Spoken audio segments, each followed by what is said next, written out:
পরবর্তীকালে মেসি কিভাবে ফুটবল জগতের একজন সর্বশ্রেষ্ঠ ফুটবলার হিসেবে নিজেকে প্রমাণিত করেছিলেন? তাহলে বুঝতেই পারছেন মেসির জীবন কতখানি কঠিন ছিল, কত রকমের কঠিন কঠিন লড়াইয়ের মধ্যে দিয়ে তাকে এগিয়ে যেতে হয়েছিল। সেই সকল লড়াইগুলিকে একা হাতে লড়তে না পারলে তার পক্ষে এই যুদ্ধ জয় করা সম্ভব ছিল না। এই পর্যন্ত মেসির জীবনে সামান্য কিছু পরিবর্তন সাধিত হয়েছিল। বিভিন্ন প্রকৃতির মানুষের সঙ্গে মেলামেশা ক্রমাগতভাবে বৃদ্ধি পাওয়ার ফলে তার জীবনে নানান ধরনের আপেক্ষিক পরিবর্তনও ঘটতে শুরু করে দিয়েছিল। কথায় বলতে গেলে তার খেলোয়াড় জীবনের ক্ষেত্রে এই সকল মানসিক পরিবর্তনগুলি ছিল অত্যন্ত আবশ্যকীয়। এগুলি তার জীবনকে আগামীতে আরও বড় জায়গায় কিংবা বড় স্তরে এগিয়ে নিয়ে যেতে অনেকখানি সাহায্য করেছিল। আসুন তাহলে জেনে নিই সেই অজানা ইতিহাসকে। 2009 উয়েফা সুপার কাপ জেতার পর বার্সেলোনা ম্যানেজার পেপ গার্দিওলা মন্তব্য করেন, মেসি খুব সম্ভবত তার দেখা সেরা খেলোয়াড়। এই বছরে গার্দিওলা মেসিকে ডান উইং থেকে সরিয়ে ফলস 9 পজিশনে নিয়ে আসেন। 18 সেপ্টেম্বর মেসি বার্সেলোনার সঙ্গে 2016 সাল পর্যন্ত নতুন করে চুক্তিবদ্ধ হন। এই চুক্তির সময় মেসির মূল্য রাখা হয় 250 মিলিয়ন ইউরো এবং এই চুক্তির মাধ্যমে মেসির বার্ষিক আয় বেড়ে হয় 9.5 মিলিয়ন ইউরো। 2009 সালের 1 ডিসেম্বর ব্যালন ডিওর বিজয়ী হিসেবে মেসির নাম ঘোষণা করা হয়। এবারের ব্যালন ডিওর পুরস্কারে মেসি 473 পয়েন্ট নিয়ে প্রথম এবং রোনাল্ডো 233 পয়েন্ট নিয়ে দ্বিতীয় হন। এটি ছিল ব্যালন ডিওরের ইতিহাসের সর্বোচ্চ ব্যবধানে জয়ের রেকর্ড। মেসি IFFHS বর্ষসেরা প্লেমেকার পুরস্কারে জাভির পিছন থেকে দ্বিতীয় হন। 19 ডিসেম্বর আবুধাবিতে মেসি 2009 ফিফা ক্লাব বিশ্বকাপের ফাইনালে এস্তুদিয়ান্তেসের বিপক্ষে গোল করেন এবং দলকে ওই বছর 6টি শিরোপা এনে দেন। এর 2 দিন পরই তাকে ফিফা বর্ষসেরা ফুটবলারের পুরস্কার দেওয়া হয়। Cristiano Ronaldo, Xavi Hernandez, Andres Iniesta এবং কাকাকে হারিয়ে মেসি এই পুরস্কার জেতেন। তিনিই প্রথম আর্জেন্টাইন হিসেবে এই পুরস্কার জেতার কৃতিত্ব অর্জন করেন। 10 জানুয়ারি মেসি তার প্রথম হ্যাট্রিক করেন এবং বার্সেলোনা 0-5 ব্যবধানে টেনেরিফের বিপক্ষে জয়লাভ করে। 17 জানুয়ারি মেসি বার্সেলোনার হয়ে তার 100তম গোলটি করেন এবং বার্সেলোনা সেভিয়ার বিপক্ষে 4-0 ব্যবধানে জয়লাভ করে। মেসি ঘরের মাঠ ন্যু ল্যাম্পে ভলেন্সিয়ার বিপক্ষে হ্যাট্রিক করেন এবং দলকে 3-0 ব্যবধানে জয় এনে দেন। পরের খেলায় জারাগোজার বিপক্ষেও তিনি হ্যাট্রিক করেন এবং দলকে 2-4 ব্যবধানের জয় এনে দেয়। মেসি বার্সেলোনার হয়ে তার 200তম অফিসিয়াল খেলায় মাঠে নামেন। 2010 সালের 6 এপ্রিল মেসি তার ক্যারিয়ারে প্রথমবারের মতো এক খেলায় 4 গোল করেন। চ্যাম্পিয়ন্স লিগের কোয়ার্টার ফাইনালের দ্বিতীয় লিগে আর্সেনালের বিপক্ষে ওই খেলায় বার্সেলোনা 4-1 গোলের ব্যবধানে জয়লাভ করে। এর মাধ্যমে মেসি চ্যাম্পিয়ন্স লিগে বার্সেলোনার সর্বোচ্চ গোলদাতা রিভালডোকে টপকে যান। লা লিগার শেষ খেলায় ভায়াদোলিদের বিপক্ষে মেসি জোড়া গোল করেন। 2010 সালের 21 আগস্ট মেসি তার প্রথম খেলায় সেভিয়ার বিপক্ষে হ্যাট্রিক করেন। স্পেনীয় সুপার কাপের ওই খেলায় 4-0 ব্যবধানে জয়লাভ করে। প্রথম লিগের খেলায় বার্সেলোনা 3-1 ব্যবধানে হেরেছিল। দ্বিতীয় লেগে জয়ের ফলে 5-3 গোল ব্যবধানে বার্সেলোনা শিরোপা জেতে। 2010 সালের 19 সেপ্টেম্বর অ্যাটলেটিকো মাদ্রিদের বিপক্ষে খেলার 92তম মিনিটে ডিফেন্ডার টমাস উসফালুসির অবিবেকী খেলার ফলে মেসি গোড়ালির ইনজুরিতে আক্রান্ত হন। প্রাকদর্শনে মনে হয়েছিল মেসির গোড়ালি ভেঙে গিয়েছে এবং তারকা খেলোয়াড়কে কমপক্ষে 6 মাসের জন্য মাঠের বাইরে থাকতে হবে। কিন্তু পরের দিন মেসি MRI স্ক্যান করানো হলে দেখা যায় তার ডান গোড়ালির অভ্যন্তরীণ এবং বহিঃস্থিত লিগামেন্ট মুচকে গেছে। ওই ঘটনা সম্পর্কে মেসির সতীর্থ ডেভিড ভিয়া বলেন, মেসির উপর আক্রমণটি ছিল পাশবিক। খেলার ভিডিও চিত্র দেখে তিনি আরও বলেন যে তিনি বিশ্বাস করেন অ্যাটলেটিকো মাদ্রিদের ওই ডিফেন্ডার আঘাত করার জন্যই তিনি আহত হয়েছিলেন, আর এই কারণেই তিনি ওই গুরুত্বপূর্ণ খেলাটি সম্পূর্ণ করতে পারেননি। আলমেরিয়ার বিপক্ষে মেসি তার দ্বিতীয় হ্যাট্রিক করেন এবং দলকে 0-8 ব্যবধানের বড় জয় এনে দেয়। এই হ্যাট্রিকের দ্বিতীয় গোলটি লা লিগায় তার 100তম গোল ছিল। মেসি তার ক্লাব সতীর্থ জাভি হার্নান্দেজ এবং আন্দ্রেস ইনিয়েস্তাকে হারিয়ে 2010 ফিফা ব্যালন ডিওর পুরস্কার জেতেন। মেসি এই পুরস্কারের জন্য টানা 4র্থবারের জন্য মনোনীত হয়েছিল। 5 ফেব্রুয়ারি ক্যাম্প নিউতে অ্যাটলেটিকো মাদ্রিদকে 3-0 ব্যবধানে হারিয়ে বার্সেলোনা লা লিগায় টানা 16 খেলায় বিজয়ী হওয়ার নতুন রেকর্ড করে। খেলায় মেসি হ্যাট্রিক করেন। খেলা শেষে সংবাদ সম্মেলনে মেসি বলেন, দি স্তেফানোর মতো গ্রেটদের করে যাওয়া রেকর্ড ভাঙতে পারাটা অনেক সম্মানের। তিনি আরও বলেন, যদি রেকর্ডটি অনেক দীর্ঘস্থায়ী হয় তার মানে এই যে তা অর্জন করা খুব কঠিন, এবং আমরা সেটি অর্জন করেছি একটি শক্তিশালী দলকে হারিয়ে, যারা একটি খারাপ পরিস্থিতির মধ্যে আছে, যার ফলে বিষয়টি আরও কঠিন হয়ে উঠেছিল। 1 মাস ধরে কোনো গোল করতে না পেরে আলমেরিয়ার বিপক্ষে মেসি জোড়া গোল করেন, যার দ্বিতীয় গোলটি ওই বছরে তার 47তম গোল ছিল। এর মাধ্যমে মেসি তার বিগত বছরে করা 47টি গোলের ব্যক্তিগত রেকর্ড স্পর্শ করেন। 2011 সালের 12 এপ্রিল চ্যাম্পিয়ন্স লিগে শাখতার দোনেস্কোর বিপক্ষে জয়সূচক গোল করে মেসি তার ব্যক্তিগত রেকর্ডটি ছাড়িয়ে যান। এতে করে বার্সেলোনার হয়ে 1 বছরে সর্বোচ্চ গোল করার রেকর্ড করেন মেসি। 23 এপ্রিল ওসাসুনার বিপক্ষে খেলার 60তম মিনিটে বদলি হিসেবে খেলতে নেমে মেসি তার 50তম গোলটি করেন। ঘরের মাঠে খেলায় বার্সেলোনা 2-0 ব্যবধানে জয়লাভ করে। বার্সেলোনা লা লিগা শিরোপা জেতেন মেসি এবং 31টি গোলও করেন। এতে করে পিচিচি ট্রফিতে মেসি রানার আপ হন এবং ক্রিস্টিয়ানো রোনাল্ডো 40 গোল নিয়ে ট্রফি জেতেন। মেসি লিগে 18টি গোলে সহায়তা করে সর্বোচ্চ সহায়তাকারী হিসেবে লিগটি শেষ করেন। 20 এপ্রিল রিয়াল মাদ্রিদের বিপক্ষে ফাইনালে বার্সেলোনা হেরে যায়। খেলায় মেসি পেদ্রোকে একটি গোলে সহায়তা করলেও গোলটি অফসাইডের কারণে বাতিল হয়ে যায়। খেলার অতিরিক্ত সময়ে একমাত্র গোলটি করেন রোনাল্ডো। প্রতিযোগিতায় 7টি করে গোল করে মেসি ও রোনাল্ডো উভয়ই সর্বোচ্চ গোলদাতা হন। চ্যাম্পিয়ন্স লিগের সেমিফাইনালের প্রথম লিগে রিয়াল মাদ্রিদের বিপক্ষে মেসি জোড়া গোল করেন এবং দলকে 2-0 ব্যবধানে জয় এনে দেয়। খেলায় দ্বিতীয় গোলটি তিনি কয়েকজন খেলোয়াড়কে কাটিয়ে করেছিলেন। এই গোলটি চ্যাম্পিয়ন্স লিগের ইতিহাসের অন্যতম সেরা গোল হিসেবে বিবেচিত। ওয়েম্বলি স্টেডিয়ামের চ্যাম্পিয়ন্স লিগের ফাইনালে ম্যানচেস্টার ইউনাইটেডের বিপক্ষে খেলার 54তম মিনিটে মেসি একটি গোল করেন এবং দলকে 2-1 ব্যবধানে এগিয়ে নিয়ে যান। খেলার 69তম মিনিটে ডেভিড ভিয়া গোল করলে বার্সেলোনা 3-1 ব্যবধানে জয়লাভ করে এবং 6 বছরের মধ্যে তৃতীয়বারের মতো চ্যাম্পিয়ন্স লিগ শিরোপা নিজেদের ঘরে তোলে। এটি ছিল বার্সেলোনার 4র্থ চ্যাম্পিয়ন্স লিগ শিরোপা। খেলায় মেসির গোলটি ছিল প্রতিযোগিতায় তার 12তম গোল। এতে করে মেসি রুড ভান নিস্টেলরুইয়ের ইউরোপিয়ান কাপের এক সিজনে করা 12 গোলের রেকর্ড স্পর্শ করেন। 2010-11 সিজনে মেসি সব ধরনের প্রতিযোগিতায় 53টি গোল করেন এবং 24টি গোলে সহায়তা করেন। মেসি বর্তমানে আর্জেন্টিনা জাতীয় দলের অধিনায়ক হিসেবে দায়িত্ব পালন করছেন।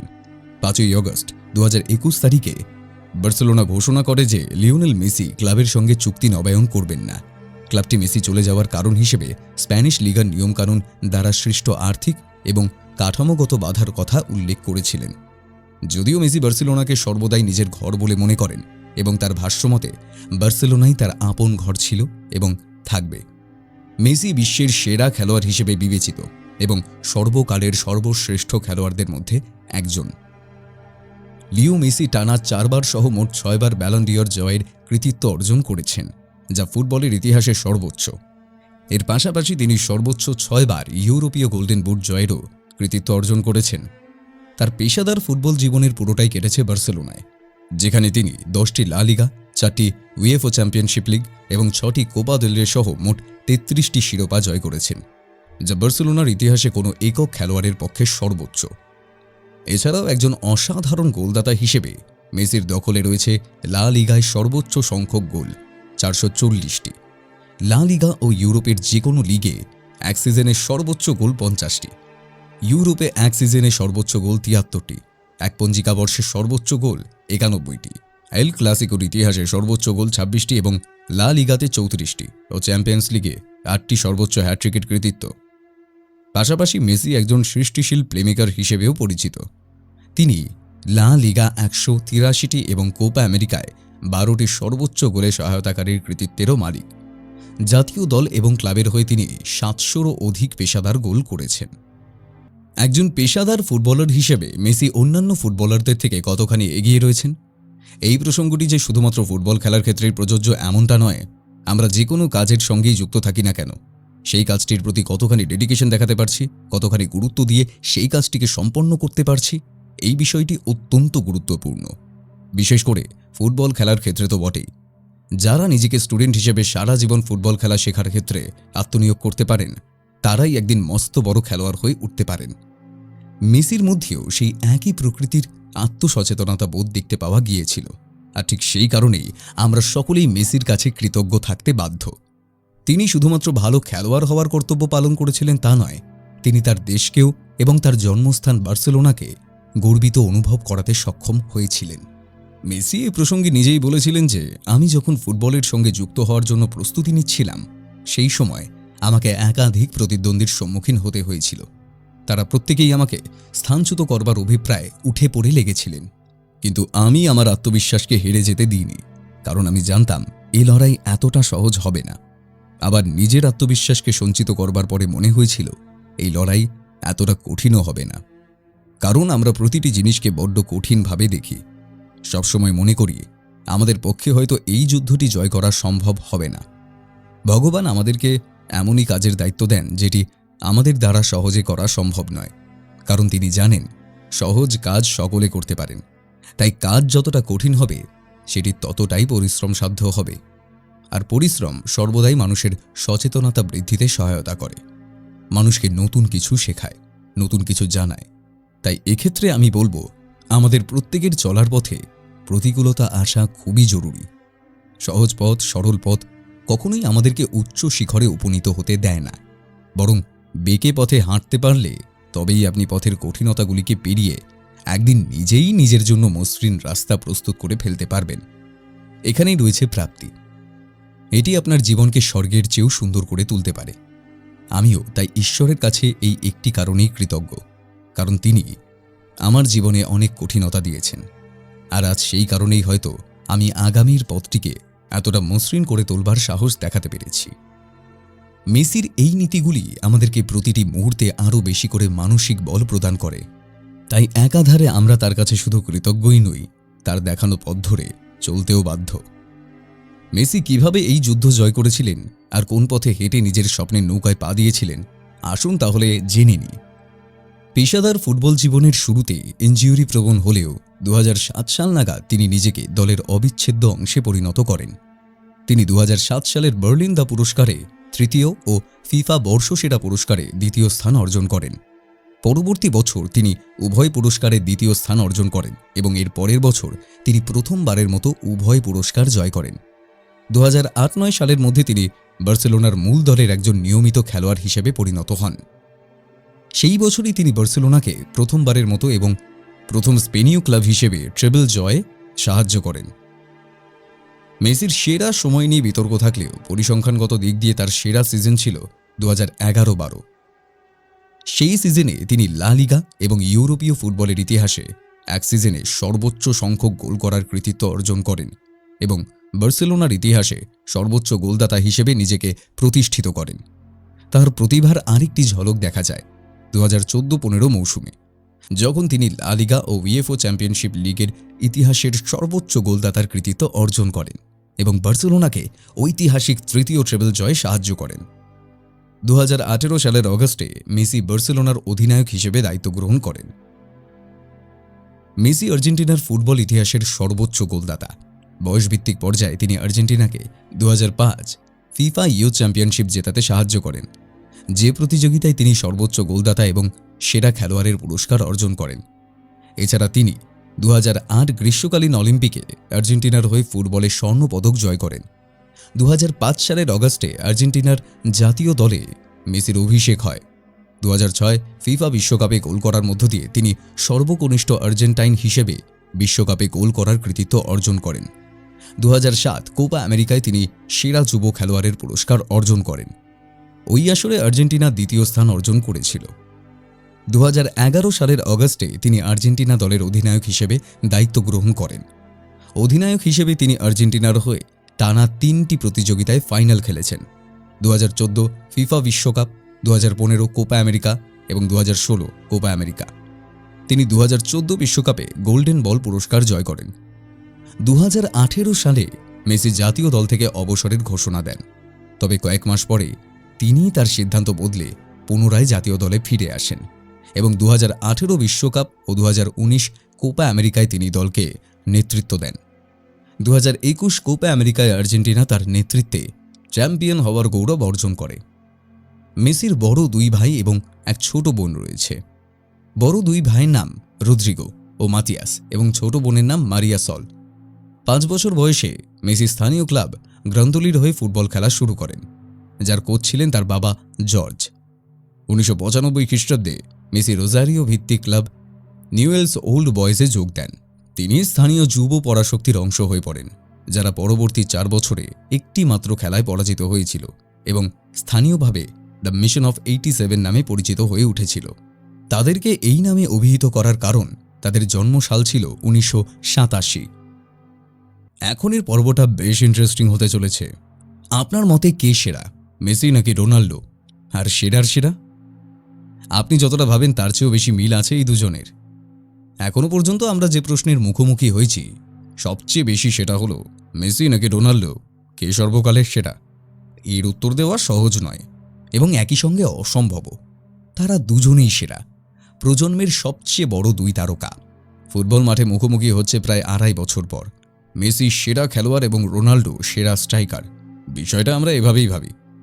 যেভাবেই ভাবেন না কেন, এই ক্ষেত্রে খুব একটা প্রাসঙ্গিক ও ত্রুটিমুক্ত কোনো উপসংহার টানা সম্ভব নয়। আবার মানুষ এই দুজনের তুলনা করার সময় একটা ভুলও করে থাকে, যেটা হলো এই দুজনকে প্রশংসা করতে গিয়ে দুজনের পার্থক্যগুলোকেই সামনে আনা হয় বেশি। দুজনের বাহ্যিক রূপের কারণে একটি বিষয় আড়ালেই থাকে, সেটা হচ্ছে দুজনের মধ্যে অনেক কিছুতে মিলও আছে। রোনাল্ডো ও মেসি দুজনেই উঠে এসেছেন বেশ সাদামাটা পরিবার থেকে। বাবা মার 4 সন্তানের মধ্যে রোনাল্ডো সবার ছোট। রোনাল্ডো বাবা ছিলেন ঋণে জর্জরিত একজন মালি, মা ছিলেন রাঁধুনি। হোর্হে মেসির 4 সন্তানের মধ্যে তৃতীয় লিওনেল মেসি। তিনি ছিলেন একজন স্টিল ফ্যাক্টরি ম্যানেজার। মেসির মা সিলিয়া কুচিটিনি চুম্বক তৈরির কারখানায় কাজ করতেন। যখন তারা দুজন হাঁটতে শেখেন তখন থেকেই তারা ফুটবল খেলা শুরু করেন। গ্রেট ফুটবলার হতে তাদের যে তাড়না ছিল তার জন্য এই দুজনই সবকিছু বাজিতে রাখতে পারতেন। এমন কিন্তু নয় যে তারা খুব সাহসী বা খুব জেদি ছিলেন খেলার বিষয়ে, কোনো সন্দেহ ছিল না। সন্দেহ স্বপ্নভঙ্গ করে। রোনাল্ডোর বাড়ি পর্তুগালের মাদিরায়। 12 বছর বয়সে এই শহর ছাড়েন তিনি। গলায় নাম ঝুলিয়ে লিসবন যান তিনি। সেখানে সতীর্থদের তুচ্ছ তাচ্ছিল্যের শিকারও হন রোনাল্ডো, মাদেইরার আঞ্চলিক উচ্চারণের কারণে। মেসিও ঘর ছাড়েন 12 বছর বয়সে। আর্জেন্টিনা ছেড়ে তিনি যান স্পেনে। তবে মেসির সঙ্গে তার পরিবারও ছিল সেই সময়। 2002 সালের 7ই অক্টোবর 17 বছর বয়সে রোনাল্ডো প্রথম স্পোর্টিংয়ের হয়ে মাঠে নামেন। মেসি বার্সেলোনার মূল দলের হয়ে মাঠে নামেন যেদিন তার বয়স 16 বছর 4 মাস 23 দিন। জোসে মরিনিওর পোর্তোর বিপক্ষে বদলি হিসেবে মাঠে নামেন মেসি। তখন থেকেই এটুকু সবার মনে গেঁথে যায়, এই দুজন বিশ্ব ফুটবলের বড় ফুটবলার হবেন। 2003 সালে ইংলিশ কিংবদন্তি ফুটবলার জর্জ বেস্ট রোনাল্ডোকে নিয়ে বলেন, অনেক ফুটবলারকেই নতুন জর্জ বেস্ট ট্যাগ দেওয়া হয়েছে বটে, কিন্তু এবার আমার জন্য এটা একটা সম্মানের ব্যাপার। বার্সেলোনার সহকারী কোচ হ্যাঙ্ক টেন কেইট মেসির খেলা দেখে বলেন, মনে হচ্ছিল মেসি যেন জীবনভর আমাদের সঙ্গে খেলেছে। মেসিকে প্রথমবার অনুশীলনে দেখে ব্রাজিলিয়ান তারকা রোনাল্ডিনো বলেন, খুব জলদি মেসি বিশ্বের সেরা ফুটবলার হবেন। হারের মুখ থেকে জয় এনে দেওয়ার ক্ষমতা আছে লিওনেল মেসির, যে কারণে আন্তর্জাতিক ফুটবল ভাষায় যোগ হয় নতুন শব্দ, মেসি ডিপেন্ডেন্সিয়া। শেষ 11 বছরে 7 বার স্পেনের সর্বোচ্চ গোলদাতার পুরস্কার পিচিচি ট্রফি পান লিওনেল মেসি।